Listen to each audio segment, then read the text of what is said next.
Hello friends, welcome to an easy way. और मैं हूं संदीप कुमार।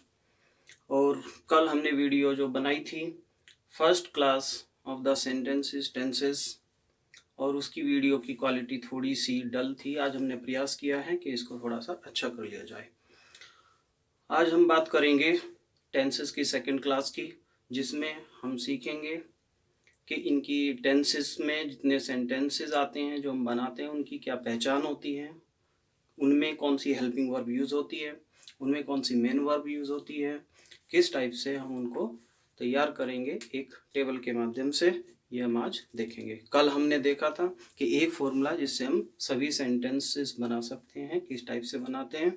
आज हम सीखेंगे उन टेंसेस को बनाने में हेल्पिंग वर्ब, मेन वर्ब वगैरह कैसे यूज़ होती है। तो आइए देखते हैं।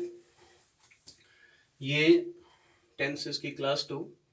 टेंस के 3 टाइप होते हैं। टेंस हमने कल बताया था काल, और उसके 3 टाइप होते हैं। पहला टाइप प्रेजेंट, दूसरा पास्ट, तीसरा फ्यूचर। प्रेजेंट का यदि सिंपल सेंटेंस हो जिसमें मेन वर्ब नहीं होती, हेल्पिंग वर्ब हो सकती है, उनकी पहचान होती है, हूँ, हो। ये वर्ड सेंटेंस में, हिंदी के सेंटेंस में लास्ट में आएंगे। जैसे मैं एक विद्यार्थी हूँ, मैं एक टीचर हूँ, या मैं एक लड़की हूँ आदि। जो पास्ट वाला होगा, जो पास्ट का सिंपल होगा, उसमें जैसे वह एक टीचर था, या वह एक अच्छी लड़की थी, या वह एक अच्छा लड़का था, इस टाइप से। ये जिनमें वर्ब, मेन वर्ब नहीं होती, सिर्फ हेल्पिंग वर्ब होती है, इनको हम नॉन वर्बल सेंटेंस या सिंपल सेंटेंस बोलते हैं। फ्यूचर में ऐसे सेंटेंस जैसे कि वह एक टीचर होगी इन फ्यूचर, या वह एक वकील होगा, इस टाइप से जो आते हैं वे सिंपल होते हैं, नॉन वर्बल। अब बात करते हैं, अगर वर्ब आती है, जिनमें मेन वर्ब आती है, वो कैसे सेंटेंस होते हैं। प्रेजेंट के 4 टाइप होते हैं, indefinite, continuous, perfect and perfect continuous. Same उसी टाइप से पास्ट के 4 पार्ट होते हैं, past indefinite, past continuous, past perfect and past perfect continuous. फिर फ्यूचर के ऐसे ही, फ्यूचर इंडेफिनिट, फ्यूचर का कंटिन्यूअस, फ्यूचर का परफेक्ट एंड फ्यूचर का परफेक्ट कंटिन्यूअस। क्या पहचान होती है। अगर प्रेजेंट का सिंपल आता है तो सिर्फ ये वर्ड हिंदी के सेंटेंस के लास्ट में मिलेंगे। अगर वो वर्बियल सेंटेंस है जिसमें वर्ब यूज होगी, मेन वर्ब यूज होगी, तो हमें क्या मिलेगा, उनके पीछे ता है, ती है, ते है, ता हूं इत्यादि ऐसे शब्द मिलेंगे हिंदी के सेंटेंस के पीछे। जैसे मैं स्कूल जाता हूं, मैं खाता हूं, वह जाती है, खेलती है, राइट। अगर कंटिन्यूअस है तो उन वाक्यों के पीछे, हिंदी के वाक्यों के पीछे मिलेगा मैं, रहा है, रही है, रहे हैं इत्यादि शब्द हिंदी के वाक्यों के पीछे। अगर परफेक्ट का है, चुका है, चुके हैं, चुका हूं, चुकी है, इस टाइप के, या खा लिया है, पी लिया है, कर लिया है, ये भी आ जाएगा। खा लिया है, पी लिया है, कोई काम पूरा हो चुका है। चूंकि परफेक्ट का मतलब होता है पूर्ण, पूरा हो जाना। कंटिन्यूअस का मतलब होता है लगातार, कंटिन्यूअस कोई काम चलते रहना। जैसे मैं पढ़ा रहा हूं तो लगातार कंटिन्यूअस। इंडेफिनिट होती है अनिश्चित, इसमें किसी आदत का या हैबिचुअल एक्शन का होना पाया जाता है। जैसे मैं पढ़ाता हूं, इस टाइप से। इसमें परफेक्ट कंटिन्यूअस, परफेक्ट का मतलब पूर्ण, कुछ तो कार्य पूरा हो चुका है, और कुछ कंटिन्यूअस लगातार, यानी कि अभी भी चल रहा है। इसमें दोनों का मिक्सचर होता है, कंटिन्यूअस का भी और परफेक्ट का भी। इसको कैसे लेते हैं, इसमें समय के साथ, समय के साथ रहा है, रही है, रहे हैं इत्यादि शब्द आते हैं। कैसे, समय इसमें 2 तरह का समय होता है, एक निश्चित, एक अनिश्चित। हम उसको बाद में डिस्कस करेंगे। अभी जैसे 2 घंटे से वह खेल रहा है, या मैं 2002 से पढ़ा रहा हूं, इस टाइप के टाइम आ सकते हैं। फिर बात करते हैं पास्ट की। अगर पास्ट का इंडेफिनिट है, पास्ट के इंडेफिनिट में आता है सेंटेंस के पीछे, जैसे गया था, हुई थी, जैसे मैं दिल्ली गया था, आज बारिश हुई थी, इस टाइप के वर्ड्स। अगर वो कंटिन्यूअस, पास्ट का कंटिन्यूअस टेंस हो तो उनके पीछे रहा था, रहे थे, रही थी इत्यादि शब्द आते हैं। अगर पास्ट का परफेक्ट हो तो उनके हिंदी के वाक्यों के अंत में चुका था, चुके थे, चुकी थी, गए थे वगैरह वगैरह आता है।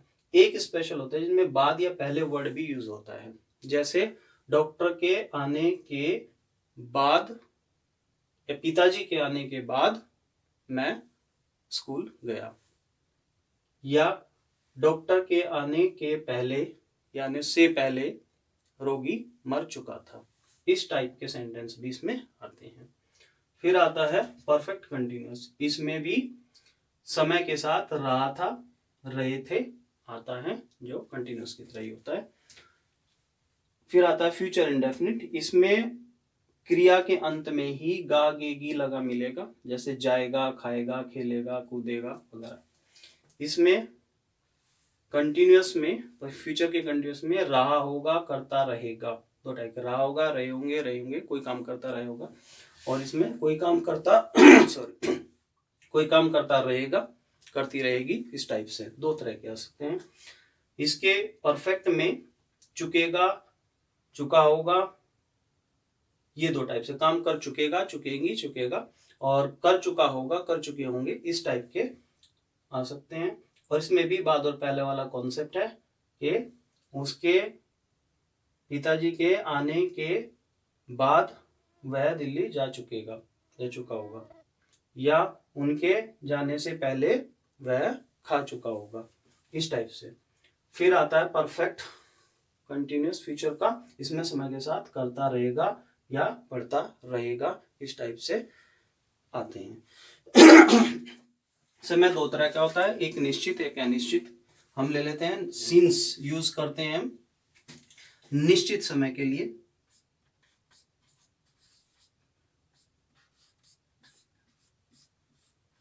निश्चित समय कैसा होता है, इसको हम बोलते हैं पॉइंट ऑफ टाइम, एक तरीके से point of time. Point of time कैसे होता है, जैसे 1990 से कोई सन हो, जैसे घड़ी के बजते हैं बजे से, या सुबह से या शाम से, जो फिक्स होते हैं, ड्यूरेशन नहीं, सिर्फ एक पॉइंट ऑफ टाइम के उस टाइम से। फोर कैसे होते हैं, ये ड्यूरेशन होता है, पीरियड ऑफ टाइम। इसमें जैसे कुछ घंटे हो सकते हैं, कुछ घंटे से, महीने से, या साल, या लंबे समय से, छोटे समय से, इस तरह का एक लंबे ड्यूरेशन काउंटिंग वाले, कितने घंटे, कितने महीने, कितने मिनट, इस टाइप का टाइम हो सकता है।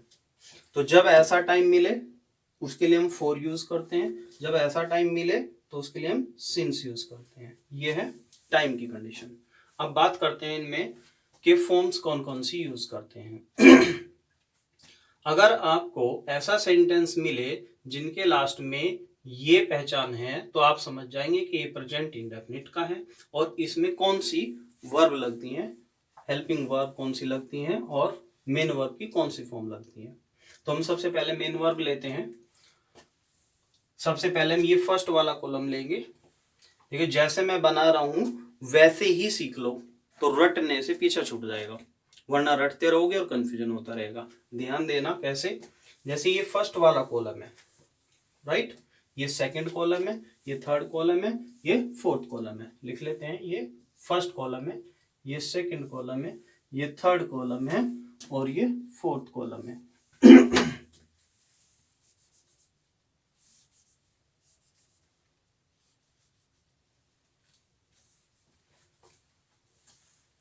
अब इसमें फर्स्ट कॉलम में सब में फर्स्ट फॉर्म लगा दीजिए।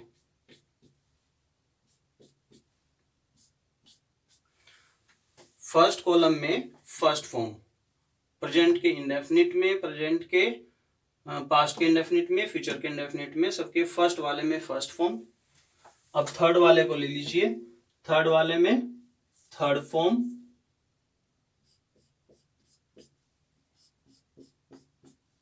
थर्ड वाले में थर्ड फॉर्म, फर्स्ट वाले में फर्स्ट फर्स्ट, थर्ड वाले में थर्ड थर्ड।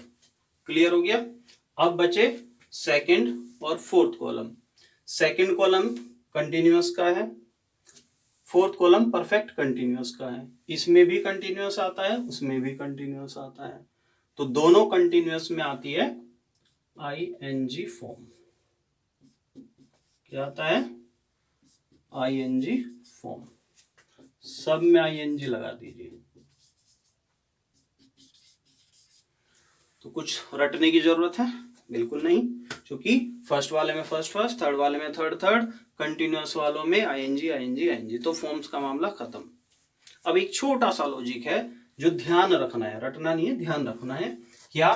कि जो प्रेजेंट का इंडेफिनिट होता है, इसमें जो पॉजिटिव सेंटेंस जिनमें नोट नहीं आता या इंटरोगेटिव नहीं होता, पॉजिटिव सेंटेंस का अगर सिंगल सब्जेक्ट हो, सिंगुलर सब्जेक्ट हो, केवल उस वाले में जो वर्ब की फर्स्ट फॉर्म हम लगाते हैं उसमें एस या ईएस जोड़ देते हैं, सिर्फ और सिर्फ पॉजिटिव सिंगुलर सब्जेक्ट के साथ में, अगर सब्जेक्ट ये है।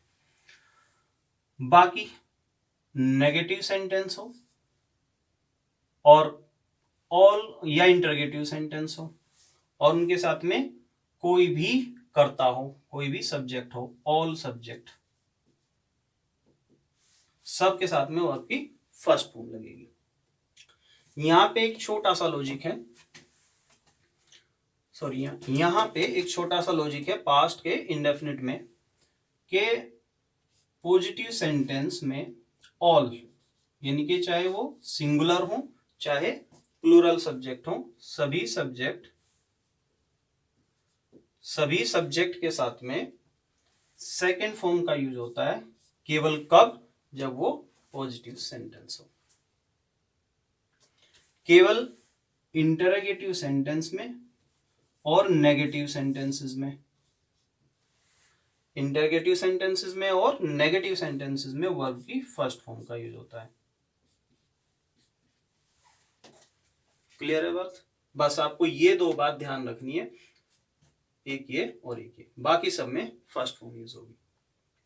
क्लियर होगी? तो इसमें first first, third third, ING ING, बस ये लॉजिक याद रखना है कि इसके पॉजिटिव सिंगुलर में एसईएस और इसमें सेकंड ऑल सब्जेक्ट में। अब बात करते हैं कि इनमें हेल्पिंग वर्ब क्या क्या है। तो सबसे पहले प्रेजेंट के इंडेफिनिट में डू और डज दो हेल्पिंग वर्ब आती हैं। ये हेल्पिंग वर्ब यूज होंगी सिर्फ नेगेटिव और इंटरगेटिव वालों के साथ में, पॉजिटिव वर्ब के साथ में कोई हेल्पिंग वर्ब इसमें नहीं लगती। अब इसमें जो डू होता है ये होता है हमारा प्लूरल के लिए, और जो डज होता है, डू या डज में से ये प्लूरल के लिए है और डज हमारा सिंगुलर के लिए यूज होता है, जो प्लूरल सब्जेक्ट और जो सिंगुलर सब्जेक्ट है। इसकी हेल्पिंग वर्ब की बात करें तो इसमें केवल एक हेल्पिंग वर्ब यूज होती है, वो है डिड। पॉजिटिव सेंटेंसेस में कोई हेल्पिंग वर्ब यूज नहीं होती, नेगेटिव और इंटरगेटिव में यूज होती है डिड। क्लियर है? अब बात करते हैं फ्यूचर की। तो इसमें आई और वी, इसमें सब्जेक्ट का कॉम्बिनेशन है कि आई और वी के साथ में हम लोग यूज करते हैं शेल, और बाकी जितने भी सब्जेक्ट हैं सब के साथ में यूज होता है विल। एक नजर डाल लेते हैं कि सब्जेक्ट कौन कौन से होते हैं। सब्जेक्ट में जो सिंगुलर होते हैं, सिंगुलर सब्जेक्ट, वो होते हैं ही, शी, इट, और नेम्स जो सिंगल नेम है में होता है आई, वी, यू, दे और प्लूरल नेम्स। इनमें आई और वी का कॉम्बिनेशन सेपरेट चलता है फ्यूचर टेंस में, और बाकी सारे ये सिंगुलर और बाकी बचे हुए प्लूरल वो सारे चलते हैं अलग विल के साथ में। और जब भी सिंगुलर की बात आए तो ये वाले, और प्लूरल की बात आए तो ये वाले सब्जेक्ट्स होते हैं। अब बात करते हैं कंटिन्यूअस वाले की। इसमें इज, एम और आर यूज होते हैं। ये हेल्पिंग वर्ब है। इज सिंगुलर सब्जेक्ट के लिए, इसमें आई स्पेशल है, आई के साथ में एम यूज होता है, और सारे सिंगुलर्स के लिए इज यूज होता है, और सारे प्लूरल्स के लिए आर यूज होता है। इसमें वाज और वर दो हेल्पिंग वर्ब यूज होती है। ये सिंगुलर के लिए और ये प्लूरल के लिए, सिंगुलर सब्जेक्ट्स और वो प्लूरल सब्जेक्ट। इस वाले में जो विल और शेल हैं उसी टाइप से आई वी के साथ में शेल का कॉम्बिनेशन और बाकी के साथ में विल का कॉम्बिनेशन रहेगा, और इसके साथ में शेल के साथ में बी और ऐड हो जाएगा, और विल के साथ में भी बी और ऐड हो जाएगा, यानी कि शैल बी विल बी। ये आई वी के साथ और ये बाकी सब के साथ। आते हैं परफेक्ट में। तो इसमें हैज और हैव, ये सिंगुलर सब्जेक्ट्स के साथ में और ये प्लूरल सब्जेक्ट के साथ में। सिंगुलर में ये सब, प्लूरल में वो सब।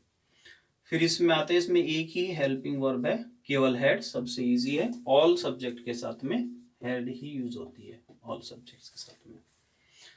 बात करते हैं इसकी, तो ये विल और शेल के साथ में हैव और कनेक्ट हो जाएगा, शेल हैव और विल हैव। याद रखना इसमें हैज यूज नहीं होता, केवल हैव यूज होता है, शेल हैव, विल हैव। फिर बात करते हैं इसकी। इसमें जो हैज हैव है यही वाली हेल्पिंग वर्ब इसमें शिफ्ट हो जाएंगी, बस पीछे बीन और ऐड हो जाएगा। जैसे हैज में पीछे बीन ऐड कर दो, और हैव इसमें पीछे बीन और लगा दो। ये हेड है इसमें, तो हेड में बीन और ऐड कर दो।